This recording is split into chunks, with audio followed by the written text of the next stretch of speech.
Welcome to the Eagle Eye Podcast,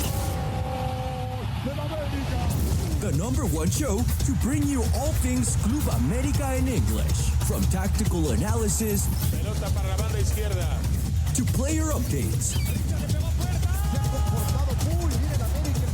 We've got you covered on all the latest news on Las Águilas. Now, let's start the show. This is the Eagle Eye Podcast. Hello, ladies and gentlemen, and welcome back to another episode of the Eagle Eye Podcast. Today, we're going to be recapping both the matchup against Tijuana and the penalty loss against Messi and friends. And then, of course, we have some club news and transfer updates to talk about in regards to what's been going on in the January transfer window for Las Águilas del América. And then, of course, we'll finish it off with a preview against Santos for matchday 3 coming up. That should be a fun and interesting matchup. But yeah, to help me do all of that and talk all things Club America, it is none other than Orange County's favorite resident. It is none other than Mr. Chris Rivera. Chris, how are you, my friend? Good. Happy that we got the boys back, right? The first team. Happy with the results we got with the youngsters. In general, just very, happy. I know we're not supposed to say this, but my birthday's on Sunday, so I'm going to be very quiet. I'm going to be very quiet and ghost that day because I'm not supposed to celebrate. I say that to myself, right? But yeah, in general, just very, very good. Well, that's great. Happy early birthday then from everyone here in the Eagle Eye Podcast. I know a certain Brian would probably not be too content with that birthday shout out, but hey, we give nothing but love to Brian on this side as well. Of course, but yeah, it should be an interesting weekend nonetheless. And then of course we just came from an interesting weekend, right, with Las Águilas del América. Obviously that showcasing in Miami and Vegas, and then of course what the youngsters were able to do at home against Tijuana. And I want to start right off there. I want to start and jump in and just talk about kind of the merit that these youngsters have been doing, taking kind of charge with the first team being in preseason and what the youngsters have been able to achieve. So obviously the matchup ends in a 1-1 draw. Now, just straight off the bat, I'm going to ask you, do you think that's a good result, or do you think that this team should have definitely have gotten the 3 points? No, I think it's a good result. I think, you always want to have high expectations no matter who is out there, right? It's America. It doesn't matter if you're a youngster. It doesn't matter if you're an older guy. It doesn't matter, right? You simply, there's expectations, and you need to just, surpass those expectations. With that being said, maybe from an individual standpoint, you could be very critical of certain players, but overall, you can't really complain over a draw with a bunch of youngsters with little experience. And while you could have gotten the dub, ultimately a draw isn't bad for kids that necessarily didn't have anything to lose out there. Absolutely, and I think this is something that I broke down with in regards to this preview when I had Dylan on last week on the podcast. It was, even if you do get a result, even if you do get a draw, it's still considered a result because there's so much positives to take away from this matchup, right? You don't lose. You're still kind of undefeated in the season. The youngsters are showcasing that they can go toe-to-toe with practically most of Liga MX, right? This Tijuana side was no pushover last season, right? I know they had their ups and their downs, and maybe the start of the season right now hasn't been the best for them specifically, but it's not to say that this isn't a team that's capable of producing something. And the youngsters went toe-to-toe very well. I think that there was moments in the matchup where you saw that they lacked just a little bit of that experience, right? There was a lot of these players still green in the way that they passed the ball in the final third. The decision-making was maybe not as quick as you would want it to be. And sometimes those first touches weren't, I guess, all that great. But still, even with all of that, I think you look at this result and you think a draw isn't the worst case scenario. You not only get yourself 4 points on the table, and I think America sits third right now, if I'm not mistaken. So you've scaled pretty high already. And then the minutes that we were talking about all last year that was so dreadful for America, right? These 1,000 minutes that you have to get under your belt with all these youngsters. Now you have over 400. You're so close to 500 actually. So you're at the halfway point mark. Just 2 games into the season, which is remarkable. I don't think any other team has gotten close to that, Chris. Yeah, and you kind for these youngsters, you're also kind of like crying out, right? You're trying to say, look, coach, you're gonna have to put one of us out there, put me out there, right? Because ultimately, that's what it was. I don't necessarily think you're gonna see a lot of these youngsters get significant minutes throughout the season, but injuries happen, right? And we are playing other tournaments, and this rule isn't just gonna go away next year, in the summer league, right? It's gonna be a continuous thing. So right now, the important thing is to kind of say, hey, here's where I am, and use me, right? So ultimately, like you can't complain of how it went with coming minutes, and in case we have to put one of them out there, I do think there is a handful of players that raised their hands and said, look, you could use me, you could play me. It's not gonna be this big of a risk if you try me out. Absolutely. There was a couple of youngsters that really made big impact, or at least resonated with a lot of fans, right? I mean, you're talking about Patricio Salas, Esteban Lozano after his goal, Isco, which is someone that we've definitely been very high about on the podcast. The youngsters, obviously, Dagoberto, we've seen plenty of him last season, again, stepping it up in the midfield now, right? A more natural position for him. So he's looking very well. Who was that right back that played on Thursday? Was it I thought he Portales? played, but Portales was a CM, wasn't he? I'm pretty sure he was a right back. Not- Hold on, I'll bring up the names. But regardless, Well, yeah, the youngsters he showcased looked a really lot. good. Yeah, he really looked really good Rosano as and well. I mean, all of these Rosano youngsters as well. played very well, and they demonstrated that they're very much capable of playing in these high intensity matchup. A lot of the fans are ready to kind of bolster them up and say, you know what, we have a really good cantera. They're ready to make the next step forward. And I agree with a good chunk of these players have demonstrated that they are capable of getting minutes with the first team. Now, my only criticism and my one criticism here that I said I would bring onto the podcast in regards to the youngsters is, can they do it at the senior level? It's one thing to look good and it's one thing to look great and to play great when you've been playing alongside players and teammates for the past 3, 4, 5 years. It's easy to look good when you've been playing with a system, with players that you know very much well. So it's a lot easier to look comfortable and to play well when you're in that environment. It's, can you take the next step forward? Can you jump into the first team? Can you adapt to that level, to these players, and showcase and still come out on top? That is the one criticism that I think we have with these players is, can they do it with the elite players, with the first team players? Can a Patricio Salas shine the way that he did if he has a Brian Rodriguez and Alejandro Sendejas on the wings and Diego Valdez behind him, right? Can an Isco Ramirez do the job of a Diego Valdez and fill in that role and make key plays and demonstrate that he can orchestrate the midfield? It's little details like that that I think we need to remember as well. Because one thing to praise them, yes, they deserve all the praise, right? They got 4 points out of 6, phenomenal. But they did it as a unit, Chris. They did it collectively. It wasn't an individual brilliance. And it's not to say that, obviously this is a sports team, right? Not just one person wins you a match. It's a team. But can you pick a couple players out of there, drop them into the first team, and can they shine and can they produce results the way that they did with the U23 squad? Yeah, and this is where I get very critical, and I know a lot of people hate criticizing youngsters, right? Especially if the team feels with it. But I said it in our group chat, if I'm not mistaken, where that goal that Cholos gets, people are gonna sit here and blame. I blame Isco right away because it's like, why you are holding onto the ball and whatnot. And then you watch the replay, and it's like there's no one checking in with them. Obviously, he's gonna hold onto the ball, try to force something that's not there, and what happens? Errors, right? And this is where like you say, can they do it in a senior level?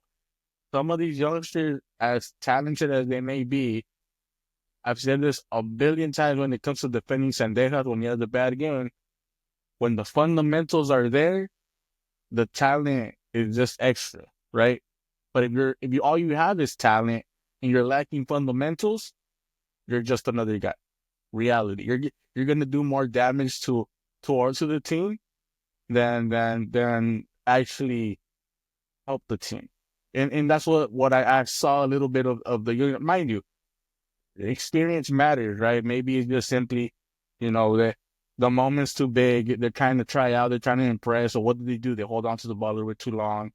They see a guy open, but they know that they could probably force something and score or something, and that's kind of what you saw in these two games. Mind you, the important thing people are going to say is the result. And obviously we applaud them, right? But when we're talking about opportunities, well, you have to think about it from a coaching standpoint. I've told you a billion times before, Ivan, first teams are not for development. First teams are for results. So where you develop players is in the academy, and then they become ready to be used in the first team. And there they have to compete for their spots. While some of these players are there, right? We could sit here and select like one by one, say, well, who can make that jump? Well, you said Salas. To me, Salas brings something that as just Mexican strikers in general don't have. The only one that has it is probably Raul Jimenez, which is a lefty who can pull his mark, drop down, be creative, do all that stuff. And then Martin could do that too, but just he kind of blossomed into that later on in his career, right? And no other striker that on top of my head is capable of doing all that. But like you said, can he make it click with all the veteran players where he does a move and that guy who is smart enough, who has the experience, who's good enough, knows where exactly he needs to go to make that play, right? Or the other way around. And like you said, people don't want to criticize youngsters because it's like they're young, and obviously there's a bias when it comes to Mexican players. But the reality is, like, I'm not from what I saw, at least. I think some of these players are more depth, that some players are just not first team ready players. If I'm being completely honest.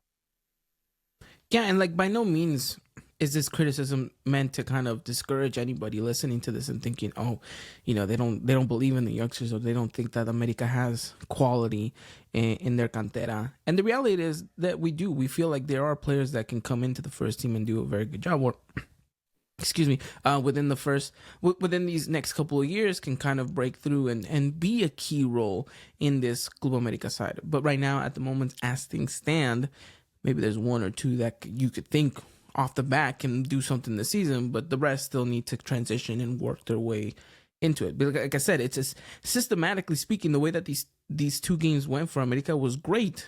Obviously, the team has been playing with each other for years now, right? So it's natural for them to understand how they play, the fast tempo, the fast pace, the movement, knowing that who's going to go bursting down the wings, who's going to be covering what spaces. Like, that's all understood. And that's why maybe they had an edge over Querétaro. Maybe that's why they looked much better at times with Tijuana, is because they had a much longer time playing with each other. They have a much better understanding of each other. So it's a lot more natural than, having to adapt to the start of the season with a couple of new players and this, and that. So again, it's not to discourage anyone listening to this and thinking, oh, we don't believe in these youngsters. It's more of saying, let's throw caution to the wind a little bit and let's take it one step at a time. Right? I'm not saying that these players all of them deserve a first starting opportunity. It's let's work them in slowly, and let's see who's willing to take the opportunity to, make a name for themselves when they do get minutes. And that's the important part. It's who can showcase it, who can be the one that's the most hungry out of all these guys to want to break it into the first team. And from the look of it, talent is not going to be an issue. It's like you mentioned, the fundamentals and understanding of how you can work your way and fit into a system. That is going to be the hard part. And we'll see which one of these youngsters is able to break into the first team and figure it out. But it is exciting. It definitely is exciting to see that there are youngsters that could potentially come into the team and have a good performance. But yeah, ultimately, the game ends 1-1. But I do want to highlight that even though this team went down, Chris, the resilience to come back up and not put their head down and, come back and potentially could have won it like at least 3 or 4 times in the second half after drawing level, again, speaks volumes, no? Yeah, and one thing I wanted to point out was, the possession was very bad for us, but these players were always able to just get it back and become, a good attacking team. Like the possession is kind of one of these things where, yeah, you would say based off stats, Cholos was dominating because of that, but it wasn't necessarily like, oh, they were just spinning the ball out. Mind you, there were times where they're spinning the ball out, right? But it was more of these, they're attacking, they're there, they could score, and just that little decision making that could have made a difference just didn't go their way. And that's what I mean, right? They were probably too focused on the individual instead of the oh, look, that guy's open, I'm gonna pass it to him, he's gonna shoot. It's more of a like, oh man, I don't like that last second where he has to decide. He already made it to, like, it was already a late decision, and now the other guy's already covered, and it's like, it's little things like that. Again, I do think these players are gonna see minutes in the Santos game, and we'll get into that in a bit. But again, I wouldn't. Also, if you're a fan of youngsters, you don't want them to be thrown out there. You want them to slowly get into the first team, right? Because the last thing you want is a youngster that's not ready, who has potential, going out there creating errors and getting all this heat on them either, right? Like, you don't want that. We've seen it throughout years where other teams or our team, where they're the youngster and you're just like, why is he out there? Oh, you see the potential. Emilio Lara, for example, right? We all were hyped about him. We all see the potential in him. And the moment was just too big for him, and you saw him crumble through all that heat. And at the end of the day, we loaned him out, and hopefully he does recover his potential. But stuff like that could ruin a youngster. So it's best to just let him develop, let him, get experience, and then we'll see how it is in a year or two, where if they bounce back or they just fall into the darkness of whatever, like you just have to have patience. Yeah, absolutely. I agree with you. I think that the moment will come for these players is just, like you mentioned, just slowly, gradually bringing them into the first team. And look, it's to be honest, America isn't in need of any certain player to break in right now. I mean, we're good. We're with a very good, healthy squad, a very good, talented squad. The argument can be made that we can bolster up in certain positions, but it's not to say that we're in need of a canterano to come up and kind of fill the role that someone left behind. At the moment right now, it's, can you come in, can you do good, and can you kind of make a name for yourself and then go on from there. So that is that. But yeah, ultimately, America ends up drawing this one 1-1. Again, positive results and positivity really just all around this matchup. And like I mentioned, 4 points out of 6. It's already a much better start than last season when we only had 3 points out of 6. And like I mentioned, we're third in the table right now, which is not somewhere where we were at last season. So things are starting to look a little bit better. I know it's barely 2 games into it, and we shouldn't read so much into the league table right now. But again, if I'm trying to draw positives out of anywhere and everywhere that I can right now, then I'm looking at that specifically and I'm saying, okay, this is something to kind of celebrate in a sense and say, you know what? They did good. They did great. Now we can continue to move on forward with the season. And move on forward we will, because just a couple days later, America was playing again, but this time on Saturday. And Chris, well, they say what happens in Vegas stays in Vegas, and let's hope that that's the case for a couple of these players in their performances against Inter Miami. It looked well. It looked great. It looked well, and ultimately it ended up crumbling to the ground. A 2-2 draw that ended up in penalties, and where I don't even think America players wanted to take penalties at that point. I think they were just ready to go home and start the celebration of the tricampeonato. But unfortunately, contracts and rules and stipulations made it so that America had to go out there and play penalties. Ultimately, we didn't take any good penalties whatsoever. Ended up losing that game to a 17-year-old from Inter Miami who won that penalty shootout for them. But in the end, there are positives to take away from this game, isn't there? Yeah, I mean, for me personally, I said it right. I I listened to the podcast you guys had with the Inter Miami fans, and I saw the one where you were on it.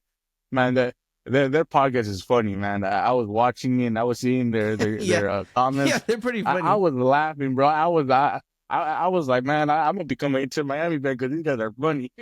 But the point is, one thing I just didn't agree with was how, I don't know if you said it or one of them said it, saying that basically this was more important for us than for them.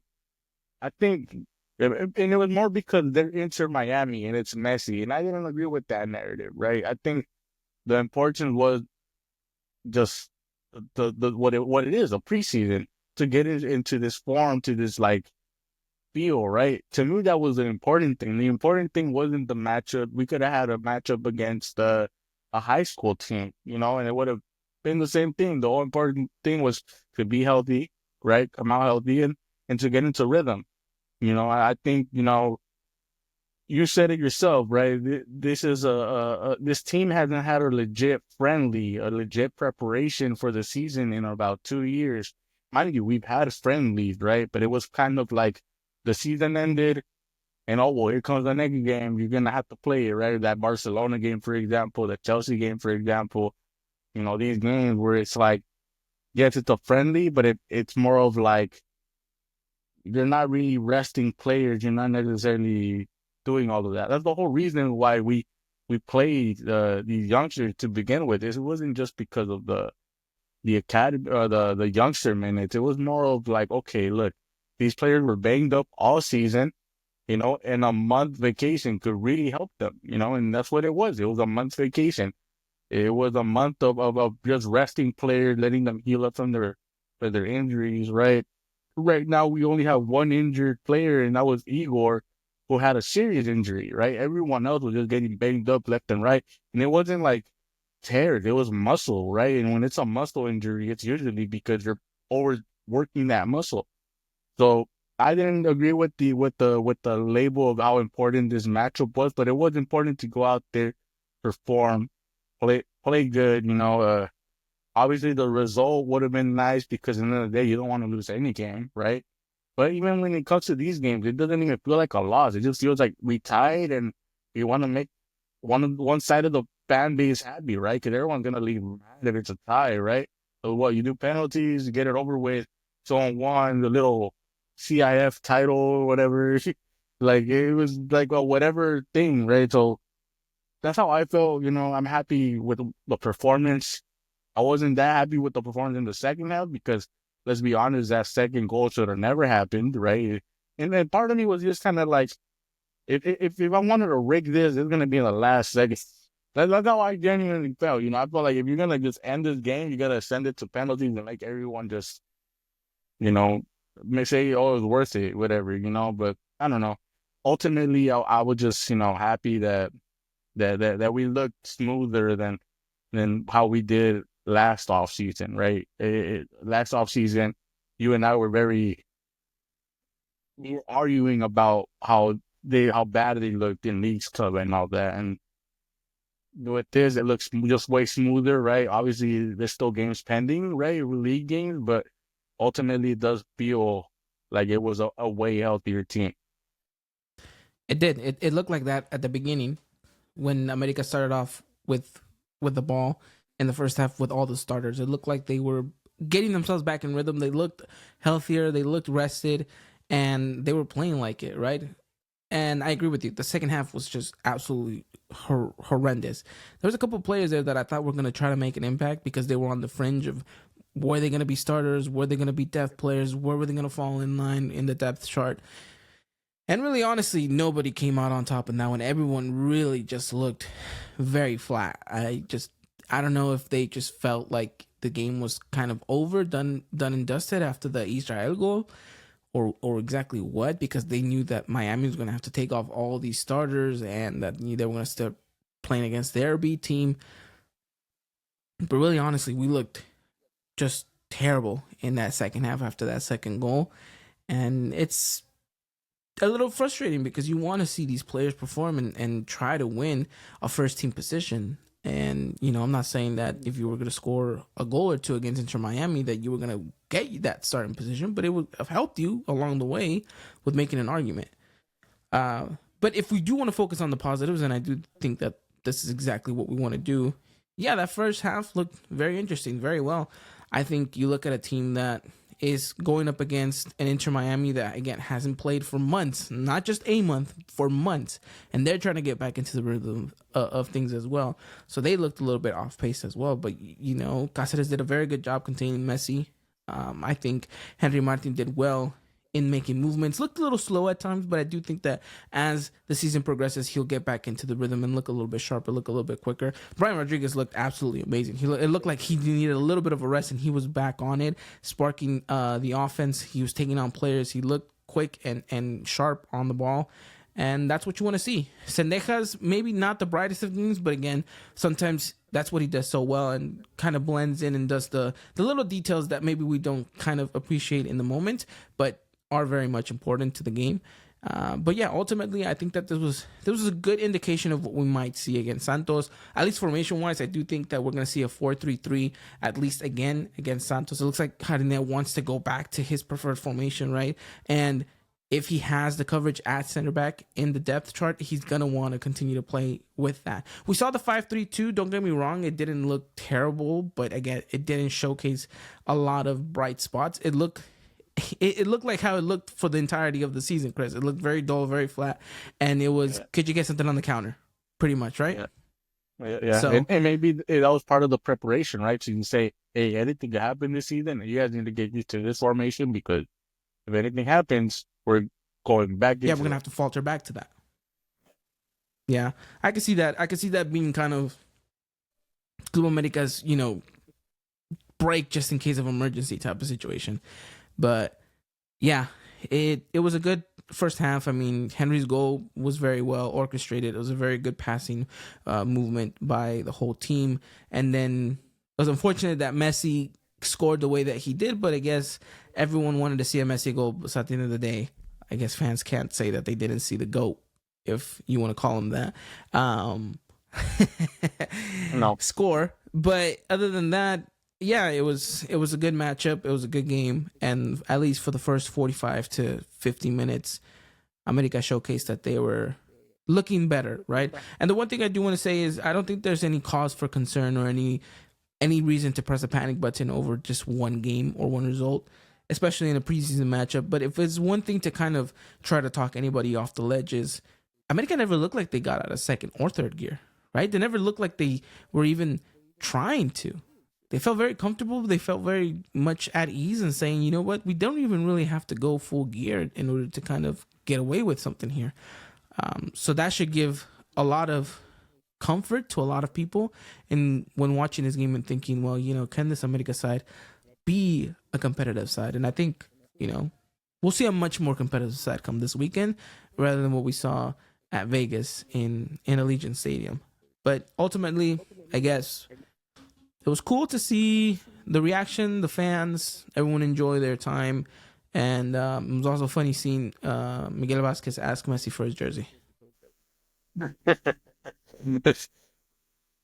lot of people are going to get mad, but it's kind of expected with these youngsters and all these players to go and ask them for pictures and all that, right? I know it's a rivalry between Mexicans and Argentinians, but let's also be honest with each other. If you grew up being a kid and you wanted to be a certain player, it was Ronaldo, it was Messi, it was Neymar, Sergio Ramos, players like that, right? So for these kids to be starstruck and say, oh, look, I played against them and it's the end of his career, but I still played against them, like, it's a dream come true. It's kind of like a I made it moment, right? And it's good for them too, right? To have those moments early on, because then it's like, man, I could go even farther than just, meeting him. So it's a cool moment. No, yeah, it absolutely is. And I know me and Brian weren't too happy seeing some of these youngsters in the middle of the pitch asking for these jerseys and signatures. I'm fine if you do it behind closed doors. If you go into the dressing room, into locker rooms, you guys exchange and go and ask. I'm fine with that.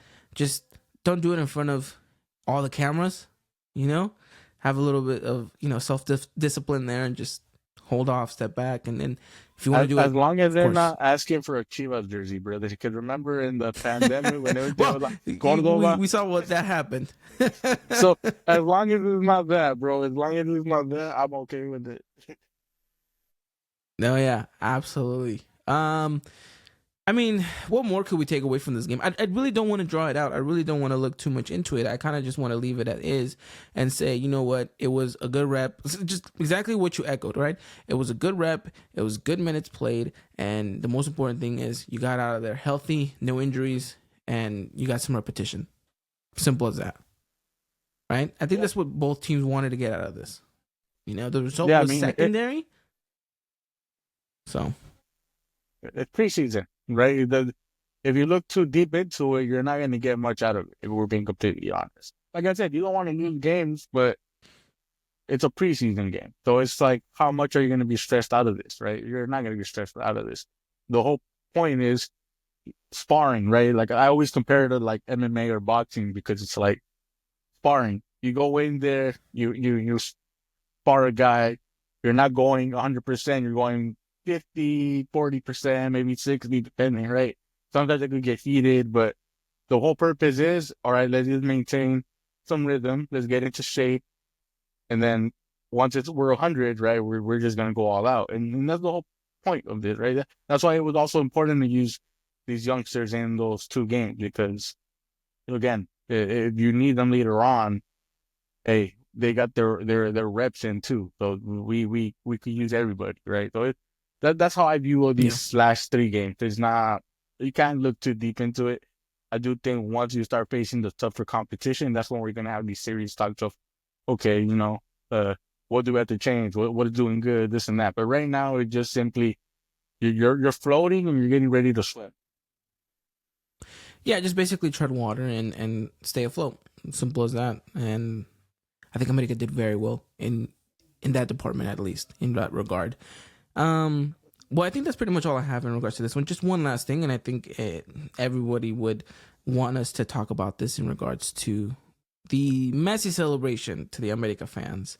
Your quick take on it. I mean, did you feel as passionate as all most of these fans on Twitter that despise now Messi after supporting him in the World Cup, or where do you fall in between the line of disrespectful and just kind of gloating? You want my honest opinion, bro? I wasn't offended because I don't think he's aware of the fan base that he did it to, right? Like if it was a national team game, yeah, I will see the fans. But I think most Americanistas and honestly most fan bases in Mexico don't care for that whole national team as much as some people do. And it's just me just, kind of looking around, seeing like, mind you, I'm a Messi hater, bro. I'll go off on him if you want me to, but at the end of the day, like, I'm just like, bro, I just laughed. I'm like, bro, are you aware? Like, that's not Mexico. Like, you doing that to America, pointing three, like, bro, we just won three in a row, Yeah, like that's how I that was thought. hilarious. Like that's how I Yeah, it felt. was I just super funny. laughed. Yeah. Same. I couldn't help but to laugh even more after the game ended and just seeing reactions from people that weren't even Americanistas, that were getting offended, that were getting upset, right? That were like, "Oh, Messi, this, and that." And I'm just like, your team wasn't even involved in whatever was going on. Like, he definitely misinterpreted the fact that America fans were booing him, and he thought, well, they're Mexican, so I'm just gonna tell them, my country's won 3 World Cups and yours has 0. But In it's the like you mentioned, States. like a good chunk of In the States. Americanistas will be like, Mind you, he did it in the States, yeah, bro. Like, that's the thing where it's like, if we were in Mexico, okay, I kind of understand it. But this fan base is so mixed. And I'm not even saying, like, oh, they're American fans. They're Americans, right? Like, I'm not even saying that. But it's just like, you're not aware of, like, one, you're doing it to a club who probably doesn't care after the year they just had. They're, we're the last fan base to care about what happened in the World Cup because we just won a bunch of championships. So it's kind of, and then you're yeah, right about the whole pointing out other fan bases. I saw Monterrey fans posting videos. I'm stepping on Messi videos. what did that have to do with us? You know, like that has nothing to do with Yeah. America. Like, you know, like if it's people with Monterrey, cool, go people with them, not with us. Yeah, it's funny. It's like, and then Bofo Bautista got into it as well. It's like, dude, like you're the team that you're supposed to hate. You're getting in. You're trying to defend them in a way, or what exactly is what I don't get. Where You'll his call us ratas. You'll call us rats. yeah. And then defending us like if we were to tell any American which side you want, Messi or Bosco, come on, bro. We're all gonna say Messi. Come on. We're not Absolutely. defending him. You know? Absolutely, never, ever in a million years would we ever do that to any Chivas player, any institution named Chivas. So yeah, that it was just funny. I think that it was just a little bit blown out of proportion from media and from people that aren't Americanistas, weren't necessarily, not saying that they weren't there, but necessarily weren't, I guess, in the right headspace to be like, hey, you know, defend America or defend the nationalism that is Mexico and this and that. And I get it. It could be a very slippery slope when you're talking about stuff like that. But at the end of the day, for us, it's just, it was America. It was an America game. It was a preseason game. We just want to go out there, have fun. And the fans always get into it with the other team and the other team's players. So it's nothing new to us. You know, if there's a response, you're just gonna hype the crowd more to go out there and, you know, criticize you more in the sense. So again, I think it was blown out of proportion in that sense. It was funny to see it from different perspectives that weren't Americanista perspectives. But yeah, no, I don't think any Americanista lost sleep over that little Messi celebration. So that was the only thing I had in regards to this. But yeah, chalk it up to it is what it is, and what happens in Vegas stays in Vegas in that sense. So America draws 2-2, loses in penalties, and then travels, just takes a red-eye flight and lands in Mexico City for their celebration.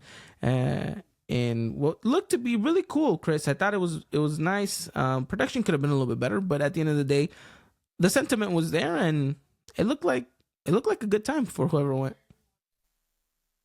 Yeah, I was my mom actually. I sent her the YouTube video. I was just like, oh, like look at this, and she was like, "Do you wish you were there?" I'm like, "Bro, I've loved to been there." You know, like the whole thing was Yeah. just so cool to me. You know, like obviously I agree with you. The production and all that could have been a little bit better. It could have probably been a little bit longer too, but maybe because I kind of didn't do the whole bus thing, I just kind of just watched when they were in the stage. But either way, I would have loved to have been there. I know everyone, you know, every Americanista that watched it probably got the chills of them being on stage doing the Diego Valdez dance, the singing, and The getting deal all with this one the was so fun. everything, right? Yeah, like I was just like, man, like you gotta love it. Like real Americanista, like you kind of wish they always did this, right? You with other Yeah, championships absolutely. because you know even when we win the championship, I don't know if you're like this, but I'm sure some of the listeners are. Right away, I'm on Instagram waiting for one of them to go live while they're celebrating inside the bus and all that. Like I just love moments like that. You know, I love going on TikTok and watching all those videos. It's super cool. You see the human side of things, and just like you're hyped as a fan, it's cool to see them hyped as the players that achieve that greatness. You know. No, absolutely. I agree with you. I think there is something that connects us all in that sense. And it was really just a beautiful moment for the Americanismo to see a team celebrate such a historic achievement, right? And can you imagine what a celebration of a tetracampeonato would be like, you know? Just unprecedented in that sense. So yeah, I do agree that it was a very nice, touching celebration. A lot of cool videos, just a lot of cool memories that were brought up, and it looked like there was a lot of fans actually. When the camera panned out, I was like, wow, there's a lot more than what it sounds like there's out there. I don't know if it was, again, production issue that you didn't really hear all the audio the way that it was supposed to, but still a lot of fans showcased, a lot of fans went out there. And if by any chance any of you listening to this were there, I mean, congratulations. We envy you in a sense, because you got to witness and celebrate something so epic and magical, like that Diego Valdez dance live in person. Absolutely amazing. But now that we're talking about club and just kind of club news and perspectives and all that stuff. I know a lot of people want to know what's going on in the transfer window. Not a lot of movement, not a lot of pieces going around, Chris. And the one thing, and we did just mention his name, Diego Valdez, looked like he was in a hot seat to move to MLS. It looked like Portland maybe had submitted a bid, and then news broke out that that was false. No bid has actually been submitted. It looks like, again, Valdez is a little bit in limbo. Does he stay? Does he go? I think the team is analyzing a couple of offers. Whether or not some of them look lucrative for the player and for the club, we'll have to wait and see. But it doesn't look like anything concrete, at least, for Diego Valdez is there. Now, on the other hand, the only player that looks like might be leaving is Richard Sanchez. The only thing is Racing and Club America look like they have finally settled for a price tag. Now it's, can Richard settle a wage with Racing? He's asking for a lot of money, obviously, for the player that he is. But will that saga come to an end? I'm not too sure. We'll see what happens. I know there was rumors that Néstor Araujo could also be leaving for Monterrey. I don't know what you know about that. So Carlos Salcedo was their newest signing, and he got hurt in the first practice. So they're looking for Mexican options. They have some youngsters that they're kind of looking at that are loaned out that they want to recall, but it does look like Araujo is in the top of the list. They're a player that I guess they've always liked, but obviously he signed with us. I don't know where the club stands with Mr. Araujo, but I do think it's a move that we should definitely look to move away from, right? I do think Nestor's time with us has gone. Maybe he's a really good locker room president, but at the same time, he's blocking minutes from a guy like Miguel Vasquez, who, it's very confusing to me because you would assume he'd be ahead of Nestor in the depth chart. And I do think he is, but then there's moments where you're just like, well, is he? Because in the final, we had Araujo in the bench and we didn't have Miguel Vasquez, but we played and started Vasquez in the semifinal game against Cruz Azul. Personally, I would move on from him. I'm sure a lot of the fan base agrees. We'll see what happens in these last weeks, right? But personally, I do think the source is legit. But as of right now, he's just on the short list. We don't know exactly what they're going to do with that. Yeah, I think, like you mentioned, I think all of us are ready to kind of package and deliver Néstor Araujo at Monterrey's door, if that is the case. And I do agree that this is something that America should look into potentially making it work. And if there was one team that he could go to that would potentially pay him somewhat of a close salary to what he's making with us, obviously it would be Monterrey. And I mean, again, I don't see why not.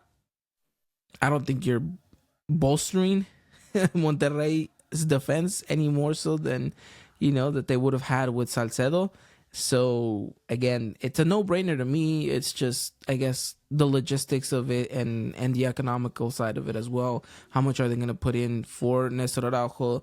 And, of course, the wages for that to make all sense. But, hey, I guess we'll see.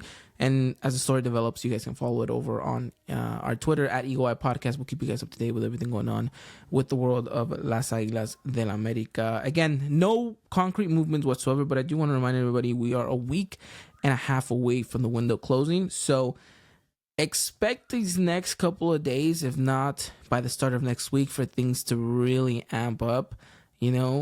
Someone's got to go. Igor's got to get registered, and maybe one more person goes, and maybe we could potentially bring in another signing. But again, it all comes down to the negotiation side of things. Can you get the deal over the line? And again, it'll be interesting. Again, for all the news and to keep up to date with everything going on in the world of Las Águilas del América, follow us over again on Twitter at Eagle Eye Podcast. And I can't stress that enough. Just follow us over on Twitter. We'll keep you guys up to date. We do our best to filter through all the rubbish and give you guys the most concrete information that we possibly can. With that said, is there anything else to add, or should we jump ships to Santos? No, I don't think there's anything. We covered Richard, Araujo, and Valdez, so we should be good. Yeah, again, once there's more concrete news, then we'll dive into it, and then we'll talk about what these absences could mean for America if and when they do happen. No need to kind of hinder on the what ifs, until there's anything concrete. Then we'll go into the depth of it all.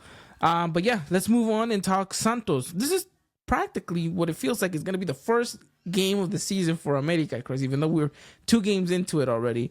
But it's a road game, and something that I've stressed about ever since we left is that it seems like everything nowadays is a road game for Las Águilas del América. This matchup, what can we expect? At least, what do you expect to see from this matchup? Jarene's first game again back in the coaching area. Do you expect him to go full out? Do you expect a very mixed formation or rotation of squad? You kind of mentioned it. The youngsters are going to possibly get some more minutes in this game. Where do you see Jarene, or how do you see Jarene approaching this one? Yeah, I think it's going to be a mixture of players. I mean, you obviously want to take every single team serious, right? And that's kind of been the topic about playing these youngsters and how you're not necessarily respecting these teams and whatnot. But I do think, you have to look at that preseason game against Miami and say, okay, this guy's not 100. Maybe play him, right? These youngsters look good, this and that. You also have to take into consideration that you still need to cover those youngster minutes, right? And it's Santos. Like I said, you don't want to disrespect teams, but Santos are a mess right now. They lost yesterday with two own goals. It's really, really bad over there. So you kind of want to take advantage of that. Yes, you want to have your key players ready to go, whether they're on the bench or starting. But I do think you have to have a mixture of players. I think you kind of have to look at what worked in this game, these games against Querétaro and Cholos, and kind of repeat. Maybe you don't want to rush Henry, right? Because you don't want to get him injured, whatever the case may be. Aguirre didn't play against Miami. Maybe you play him. Maybe you don't play him because he's not ready, whatever the case may be. The point is you want to have these rotations. Some of the youngsters flew out to Miami, like we said. Maybe those are the players that they're kind of looking at saying, okay, you guys are going to get these minutes. You guys are going to get these crucial minutes from the youngster perspective. And they're going to be out there playing. It's hard to say, but I do expect, a mixture of lineup. Maybe it's not a mixture of youngsters, but it could be a mixture of the bench. It could be the bench and the youngsters with the key players in the bench. But yes, I expect the mixture to be out there. That's interesting, because I would have hoped for him to want to start with his starters and maybe eventually work his way into bringing in a couple of the bench players. But I could see where you could maybe potentially start a couple of these bench players, give some of those starters even more of a rest that you feel like need to get a little bit more rest, and then slowly transition them back into the starting 11. Again, it'll be interesting. I think for the most part, we'll definitely see Malagon in goal. I don't see why he would miss this game. I think Kevin Alvarez is at full peak form, so I think he might be starting. And in the left back position, I think you're either going to see Borja or Calderon. I would love to see Rosano, but I don't think that's going to be the case. It's going to be either one of those two. In the midfield, though, this is going to be interesting. If he does go with that 4-3-3 formation, the one player that I do think is going to get to start regardless is going to be, and correct me if I'm wrong, and if you believe otherwise, Chris, but I believe it's going to be Chiquito Sanchez, the for sure guaranteed starter there. And let me add some context that I just kind of looked at the schedule. We played Tuesday. We played There's a doble jornada already? Yeah, we played Tuesday. Oh my God. It's right here on FootMob says Santos on Saturday, and then Tuesday we play against San Luis. Yeah, we got San Luis on Tuesday. I didn't even look at that. So I kind of feel like there's going to be a mixture. There's going to be a mixture. Yeah, we're going to be rotating. We're trying to be live during the game too, after the game. Yeah, we game's have to at figure out a 5. way to break that down. Yeah, it's Yeah, at 5 so o'clock. So we'll probably go live after that game and we'll break it down and talk in regards to that. And okay, well, one thing's for sure, I think we'll see a mixture of starters, those who we think are full and fit and can go, and then transition some of the other ones, give them a little bit more time to get ready. But what do you want to see from this game specifically in the tactical side of things? How does America approach this game in order to walk away with the 3 points? You talked about a Santos that is struggling to get anything going for themselves. How do you kind of maybe bury the hatchet here and kind of kill them off from the beginning? with the mentality of gaining confidence, right? Like I said, there's players. You said it actually. You said it that the second half of the Miami game, you kind of got players that didn't really have the mindset, kind of felt rusty, kind of just felt like they were just out there to do nothing, just you know. So whoever those players are, right? Whoever you comes into your mind, if they're out there, this is about gaining that momentum, taking up all that rust. You already partied enough. Now it's just simply straight down to business. And I do think, that has to be the mindset. Like I said, you have to look at the Santos team for what it is. Mind you, this game, any game against America, is usually where teams say, this is where we bounce back. This is where our season starts. This is where the season doesn't go to waste. And it's always against America, right? That's the mindset of any team. And as any former player, where they sit here and tell you that they got bonuses because they beat America. So this is the mindset that they're going to come in with. So America needs to have the mindset saying, you know what, we're going to go out there and destroy. We're going to be out there and defend. We're going to go out there and be the best version of ourselves early on. And if we don't hit the moon, we land in the stars, or whatever that saying is, right? Point is, you're gonna have to just look very good. If you don't destroy them, it's cool as long as we win and we look like a very dominating team that we are, right? It's early on, like I said, like you said, actually, like you said, this feels like the first game of the season, but you also have to realize the quality of team we are and the quality team that we're playing, right? No disrespect to Santos, but it's clear as day that they don't invest, and it has backfired on them very heavily, So for us, we really have to just show, like, you guys aren't enough to beat us. That has to be the mindset. Yeah, I agree. There's something that I feel like America needs to do, and it's pick up where they last left off from. And I'm not saying specifically last season. I'm saying from the Clausura of 2023, when we were winning the Bicampeonato. Pick off from there, because this last season that America won the Tricampeonato is very much like a disaster, right? Injuries left, right, and center. You never had a cohesive squad. You didn't really get to play the formation or the tactics that the manager thought he wanted to implement, right? It was so much more of like, okay, how can I minimize the risk and still find a way to get results in this matchup? And I think that's what we saw most of the second end of 2024. It's how can you pick up from the first 6 months of 2024, adapt them and bring them into this new year, and how can you make it, how can you evolve that and, again, adapt to the style that you were once had. It's a very impressive team, a very in control America that would dominate from beginning to end. That is what I think we need to see. And I'm not saying that has to happen in these next 90 minutes, but I do want to see glimpses of that and, prolong it for long periods of time. And especially if it's against a Santos team that is struggling to get anything going for them. So that is something that I do want to see. And another thing, look, you're going to be in the hot seat if you don't get anything going, because the youngsters just showcased that they could do it against two other teams, and they most likely could have done it against Santos. So now the question is, how are you going to respond to that? The youngsters showed out and balled out, and the respect that they deserve is at least for the first team to go out there and not necessarily demolish Santos, but beat them and showcase that there's a reason why there is such a gap in between U23 and the first team, Yeah. So I do think that there is going to be that added pressure that, again, it's not a bad thing by any means necessary. It's added pressure that could be good pressure as well, to signal that, hey, you know what? We're going to showcase and we're going to demonstrate why we are the first team.